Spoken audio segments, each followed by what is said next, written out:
আসসালামু আলাইকুম বন্ধুরা, আজকে দেখাবো পাইপিং দিয়ে কিভাবে সেমিসের গলাতে গলাটা সেলাই করতে হয় এবং বগলের অংশটা সেলাই করতে হয় সেই নিয়মটা দেখাবো। এর আগে আমি দেখিয়েছিলাম পাইপিং ছাড়া কিভাবে করতে হয়।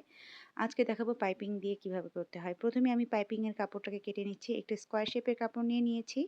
আর এটার মধ্যে আমি একটা স্কেলটাকে দিয়ে আমি এই কাপড়টাকে মুড়িয়ে নেব।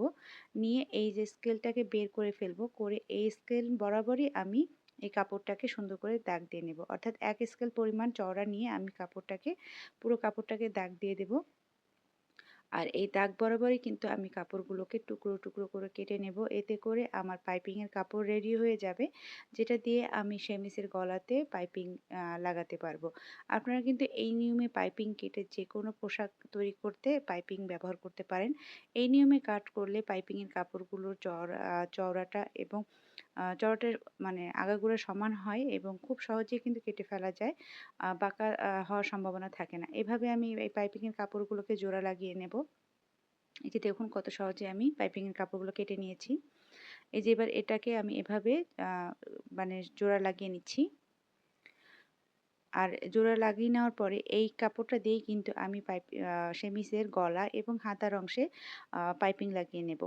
এই যে এখন আমি পাইপিংটা লাগানোর আগে যে ১ম কাজটি আমি করব সেটা হচ্ছে সেমিসের কাঁধের অংশটাকে আমি জোড়া লাগিয়ে নিচ্ছি। আর এটা কিন্তু একদম বেসিক যে নিয়ম রয়েছে সেই নিয়মে আমি সেলাইটা করে নিচ্ছি। যেহেতু এখানে সামন গলা এবং পেছন গলা নাই, তাই এখানে পট্টি মানে ওপর নিচে রাখার কোনো ঝামেলা নেই। সরাসরি আমি এটাকে সেলাই করে নিলাম। আর এবার আমি ১ম এ বগলের অংশে আমি এটার পাইপিংটাকে সেট করে নেব। আচ্ছা, সেমিসটা সোজা পাশ এবং পাইপিংটা সোজা পাশ দুটোই ওপরের দিকে থাকবে। আর এটাকে আমি সেলাই করে নেব। আর আরেকটা ছোট টিপস এখানে শেয়ার করতে চাই।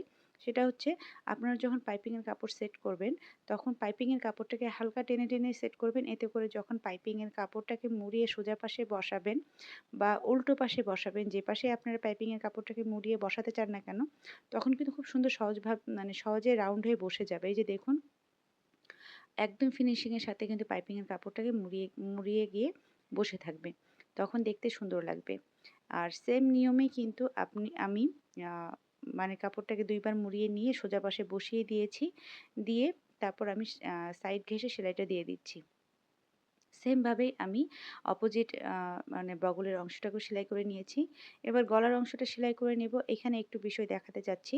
আমি কিন্তু কাঁধের অংশটা জোড়া লাগিয়ে রাউন্ড অবস্থাতেই কিন্তু এই পাইপিংটা লাগাবো। তাই এটা কিভাবে করলাম একটু মনোযোগ সহকারে দেখুন। আমি ১ম এ এক সাইড থেকে এটাকে সেলাই করা শুরু করেছি। যেভাবে আমি ১ম এ বগলের অংশটাকে সেলাই করেছি সেম ভাবেই এর কাপড়টার চারপাশে মানে অর্থাৎ গলাটার চারপাশে আমি এই পাইপিং এর কাপড়টাকে সেট করে নেব। হালকাভাবে টেনে, টেনে ধরছি, এতে করে রাউন্ড জায়গাগুলোতে গলার পাইপিং এর কাপড়টা খুব সুন্দরভাবে বসে যাবে। আর এই যে সেলাইয়ের শেষ পর্যায়ে এসে অর্থাৎ যেখান থেকে স্টার্ট করেছিলাম সেই পর্যায়ের আগে এসে আমি সেলাইটাকে স্টপ করলাম। এবার এই যে পাইপিং এর বাড়তি কাপড়গুলোকে কেটে ফেলছি। যেহেতু আমি এখানে জোড়া লাগাবো আর এটা রাউন্ড অবস্থায় মানে সেলাইটা করছি, তাই এখানে আমি বের হয়ে গিয়ে দুটো পাইপিং এর কাপড়কে সুন্দর করে এইভাবে ধরে নিয়ে আমি যতটুকু আমার পাইপিং এর কাপড় লাগবে সেই বরাবর আমি এটা সেলাই দিয়ে দেব। এই যে সেলাই দেওয়া হয়ে গেছে, বাড়তি কাপড় কেটে ফেলে দিলাম। এবার এটাকে মুড়িয়ে নিয়ে আমি যেভাবে সেলাই করেছি পাইপিং এর কাপড়টাকে সেভাবেই আমি এটাকে সেলাই করে নেব। এই যে এবার দেখুন আমি এটাকে এখন মুড়িয়ে নিচ্ছি। আর এভাবে যদি আপনার পাইপিং এর কাপড়টা লাগান তাহলে কিন্তু জয়েন্টের অংশটা দেখা যাবে না। পুরো আগাগোড়া সম্পূর্ণ এক পাইপিং এর কাপড়ে সেলাই করা হয়ে যাবে। দেখতে মনে হবে যে আপনারা একই চান্সে সেলাইটা করেছেন। আর এর কোনো জোড়ার অংশটা বা সেলাইয়ের অংশটা দেখা যাচ্ছে না। আর পুরো কাপড়টাকে আমি মুড়িয়ে নিয়ে সেলাইটা বসিয়ে দেব। যারা সেলাই কাজে একেবারে নতুন আছেন, আমার ভিডিওগুলো আশা করি আপনাদের সেলাই কাজে হেল্পফুল হচ্ছে। যদি হেল্পফুল মনে হয় বা ভালো লাগে অবশ্যই আমার পেজটাকে ফলো দিয়ে রাখবেন নতুন, নতুন ভিডিও পেতে।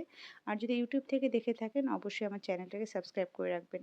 এই যে দেখুন আমি কিন্তু পুরো গলাটাতেই পাইপিং বসিয়েছি।